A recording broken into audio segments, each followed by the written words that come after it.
ಓಟವನ್ನ ಆರಂಭಿಸುವುದಕ್ಕಿಂತ ಮುಂಚೆನೆ ಬಹುಮಾನಗಳು ಸಿಗಬಹುದು. ಓಡ್ತಾ ಇರ್ಬೇಕಾ ಅಂದ್ರೆ ಆ ಸಮಯದಲ್ಲಿ ಬಹುಮಾನಗಳು ಸಿಗಬಹುದು. ಆದ್ರೆ ಅಂತ್ಯದಲ್ಲಿ ನೀನು ಓಟವನ್ನ ಮುಗಿಸಿದರೆ ಮಾತ್ರ ಆ ಜಯಮಾಲೆಯನ್ನ, ಆ ಕಿರೀಟವನ್ನ ನಾವು ಪಡ್ಕೊಳ್ಳೋಣ. ಅರ್ಥ ಆಗ್ತಾ ಇದೆ ನಿಮ್ಗೆ? ಇಲ್ಲ ನಾನು ಹೇಳೋವರೆಗೂ ಸೈಲೆಂಟ್ ಆಗಿರ್ಬೇಕು. ಸೈಲೆಂಟ್ ನಾನು ಹೇಳೋವರೆಗೂ ಆಚೆ ಬರ್ಬೇಕು.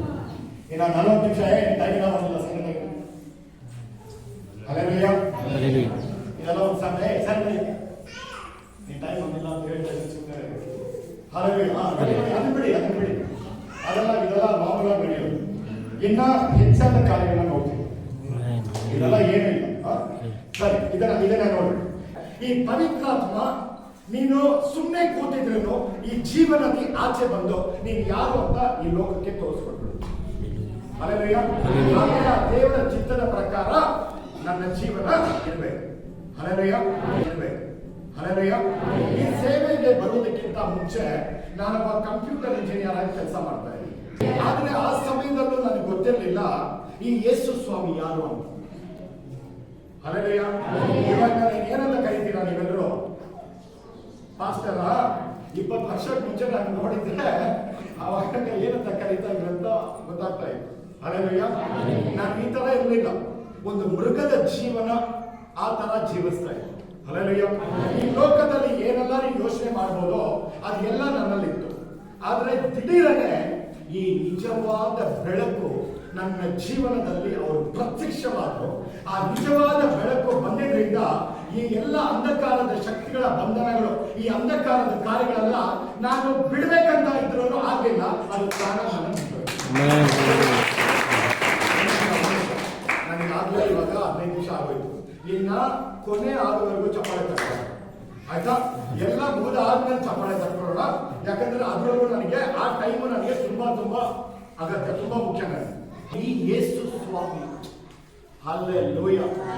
ಏನು ಗೊತ್ತಾ, ಈ ತರ ಹುಚ್ಚನ್ ತರ ಇವರ ಸೇವೆ ಇವಾಗ ನಾನು ಮಾಡ್ತಾ ಇದ್ದೇನೆ. ಈ ಆಕಾಶವನ್ನ, ಈ ಪೃಥ್ವಿಯನ್ನ ಸೃಷ್ಟಿ ಮಾಡಿರುವಂತ ಅವನು ಮಾತನಾಡುವಂತ ದೇವರಾಗಿದ್ದಾರೆ. ನೀನು ಯಾರು ಅಂತ ನಿನ್ನ ಹೆಸರನ್ನ ಹಿಡಿದು ಕರೆದು ನಿನ್ನ ಜೀವಮಾನದಲ್ಲಿ ನಾನು ಏನೆಲ್ಲ ನೀನು ಇಟ್ಕೊಂಡು ಮಾಡ್ತೀನಿ ಅಂತ ಹೇಳಿ ಅದೇ ಪ್ರಕಾರ ಕೈ ಹಿಡಿದು ನಡೆಸುವ ಹಲ್ಲೆಲೂಯಾ. ಆರಾಧನೆ ಮಾಡುವಂತ ದೇವರು ಅವರ ಸ್ವರವನ್ನ ಕೇಳಿದೀಯ? ಹಲ್ಲೆಲೂಯಾ. ನೀನು ಆರಾಧನೆ ಮಾಡುವಂತ ಆ ದೇವರ ನಿನ್ನ ಆತ್ಮಿಕ ಕಣ್ಣುಗಳನ್ನ ತೆರೆದುಕೊಟ್ಟಿದ್ದಾರ? ಇದೆರಡು ಇಂಥ ಕಾರ್ಯಗಳು ನಡೆದಿಲ್ಲ ಅಂದ್ರೆ ನಾವು ಏನೋ 100ರಲ್ಲಿ 1 ಬಂದು ಇಲ್ಲ ಹಾಡಾಡ್ಬೋದು, ವಚನ ಕೇಳಬಹುದು, ಆಶೀರ್ವಾದವನ್ನ ಪಡ್ಕೋಬಹುದು. ಆದ್ರೆ ಓಟವನ್ನ ಮುಗಿಸೋದು ಒಂದು ಪ್ರಶ್ನೆ ಆಗ್ಬೋದು. ಯೇಸು ಸ್ವಾಮಿ ಸ್ವತಃ ಹೇಳಿದ್ರು. ಮತ್ತೆ ನಾನು ಹೇಳ್ತೀನಿ, ರಕ್ಷಣೆ ಬಿಡುಗಡೆ ಎಲ್ಲ ಆಟೋಮೆಟಿಕ್ ಆಗಿ ಬರುತ್ತೆ. ಈ ಫೋನ್ ಏನಕ್ಕೆ ತಗೊಳ್ಳಿ ನೀವು? ಫೋನ್ ಏನಕ್ಕೆ ತಗೊಳ್ರಿ? ಅಲಾರ್ಮ್ ನೋಡಕ್ಕ?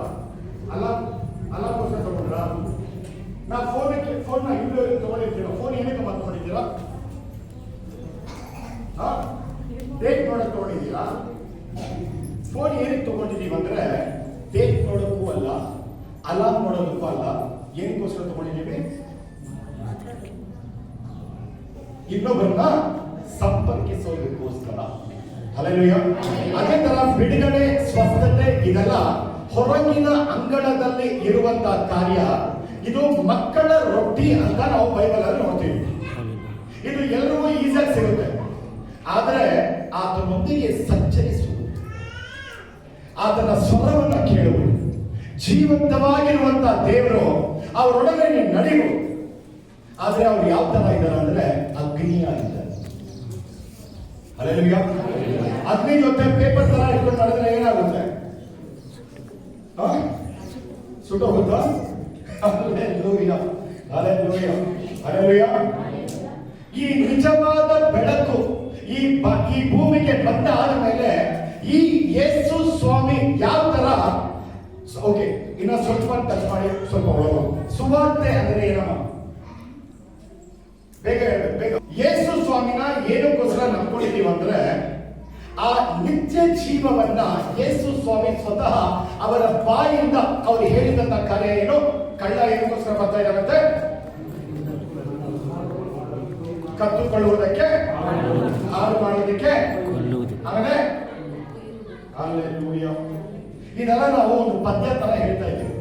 ಆ ಕಳ್ಳ ಬರ್ತಾ ಇರೋದು ಹಾಳು ಮಾಡೋಕ್ಕೆ, ಕದಿಯೋದಕ್ಕೆ, ಅವನ ನಾಶ ಮಾಡೋದು. ಅವನು ಏನ್ ಕದಿಬೋದು ಅಂತ ಗೊತ್ತು? ಏನ್ ಕದಿಬಹುದು? ನಿನ್ನ ಭವಿಷ್ಯವನ್ನ ಕದಿಬಹುದು. ನಿನ್ನ ಮಕ್ಕಳಿಗೋಸ್ಕರ ನೀವು ಇಟ್ಟಿರುವಂತ ಆ ಎಲ್ಲಾ ಕಾರ್ಯಗಳನ್ನ ಕದಿಬಹುದು. ನಿನ್ನ ಶರೀರದಲ್ಲಿರುವಂತ ಸ್ವಸ್ಥತೆಯನ್ನ ಕದಿಬಹುದು.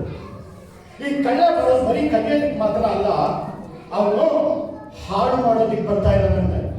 ಹಲ್ಲೆಲೂಯಾ. ಈ ಶರೀರದಲ್ಲಿ ಯಾರಾದ್ರೂ ಕಾಯಿಲೆಗಳು ಕೇಳ್ತೀವಮ್ಮ?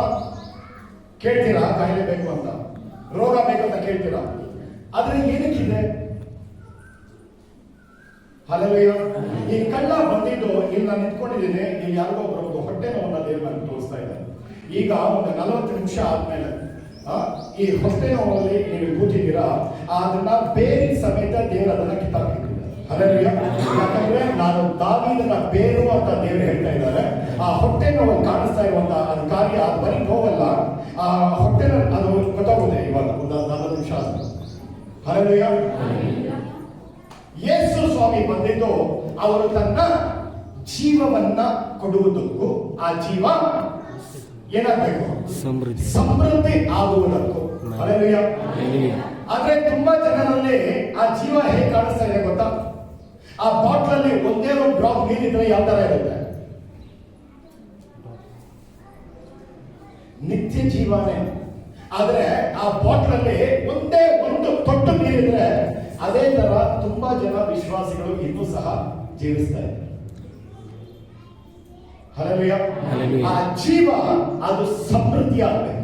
ಅದು ಸಮೃದ್ಧಿ ಆಗ್ಬೇಕಂದ್ರೆ ಈ ಶರೀರದ ಕಾರ್ಯಗಳ ಆ ಬಾಗಿಲುಗಳನ್ನ ನಾವು ಮುಚ್ಚಬೇಕು. ಈ ಶರೀರ ಕಾರ್ಯದ ಬಾಗಿಲುಗಳು ಮುಚ್ಚದೇ ಇದ್ದರೆ ಆ ಜೀವ ಯಾವತ್ತೂ ಸಮೃದ್ಧಿ ಆಗಲ್ಲ. ಆರಾಧನೆ ಮಾಡ್ತಾ ಇರ್ತೀರಾ, ಶರೀರದಲ್ಲಿ ಕಾಯಿಲೆ ಇರುತ್ತೆ. ಪ್ರಚಾರ ಮಾಡಬಹುದು, 2 ದಮಗಳನ್ನ ಓಡಿಸಬಹುದು. ಸೊ ನಿಮಗೆ ಎಷ್ಟಾಗುತ್ತೋ, ನಿಮಗೆ ಎಷ್ಟು ಗ್ರಹಿಸ್ಕೊಳ್ಳೋಕ್ಕಾಗುತ್ತೋ ಅದನ್ನ ಮಾತ್ರ ಹೇಳಿ.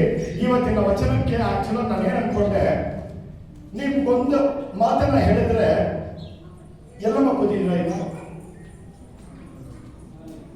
ಎಲ್ಲಿ ಕೂತಿದ್ದೀರಾ? ಓ, ನೀವು ಕಾತಲ್ಲ ಕೇಳಬಾರ್ದು. ಯೇಸು ಸ್ವಾಮಿ ಪುನರುತ್ಥಾನಗೊಂಡಾದ ಮೇಲೆ ಈಗ ಶಾರೀರಿಕವಾಗಿ ಎಲ್ಲಿ ಕೂತಿದ್ದಾರೆ? ತಂದೆಯ ಬಲಗಡೆ ಕೂತಿದ್ದಾರೆ. ಯೇಸು ಸ್ವಾಮಿ ಸಭೆಗೆ ಏನಾಗಿದ್ದಾರೆ? ತಲೆಯಾಗಿದ್ದಾರೆ. ನಾವೆಲ್ಲ ಏನಾಗಿದ್ದೀವಿ? ಅಂಗಾಂಗಗಳಾಗಿ ಆಗಿದ್ದೀವಿ. ಹೌದಾ ಇಲ್ವಾ?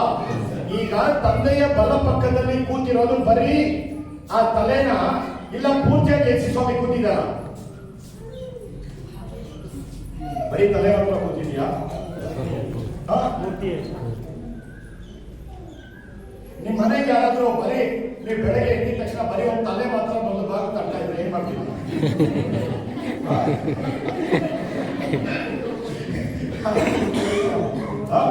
ಬರೀ ತಲೆ ಅಲ್ಲ, ಆ ಪೂರ್ತಿಯ ಶರೀರ ಎಲ್ಲ ಯೇಸು ಸ್ವಾಮಿ ಪೂರ್ತಿಯಾಗಿ ಅಲ್ಲಿ ತಂದೆ ಬಲ ಪಕ್ಕದಲ್ಲಿ ಕೂತಿದ್ದಾರೆ. ನಾವೇ ಆ ಶರೀರ. ಅರ್ಥ ಆಗ್ತಾ ಇದೆಯಾ? ಬೈಬಲ್ ಅಲ್ಲಿ ಏನ್ ಬಂದಿದೆ ಅಂದ್ರೆ, ಅವರ ಪುನರುತ್ಥಾನಗೊಂಡಾದ ಮೇಲೆ ಅವರ ಜೊತೆ ನಾವು ಸಹ ಅವರೊಂದಿಗೆ ಈಗ ತಂದೆಯ ಬಲ ಪಕ್ಕದಲ್ಲಿ ನಾವು ಕೂತಿದ್ದೀವಿ ಅಂತ ಬರೆಯಲಾಗಿದೆ. ಹಲ್ಲೆಲೂಯಾ.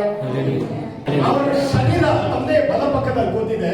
ಆ ಶರೀರ ಬೇರೆ ಯಾರು ಅಲ್ಲ, ಯಾರೋ ನಾವೇ. ಹಲ್ಲೆಲೂಯಾ.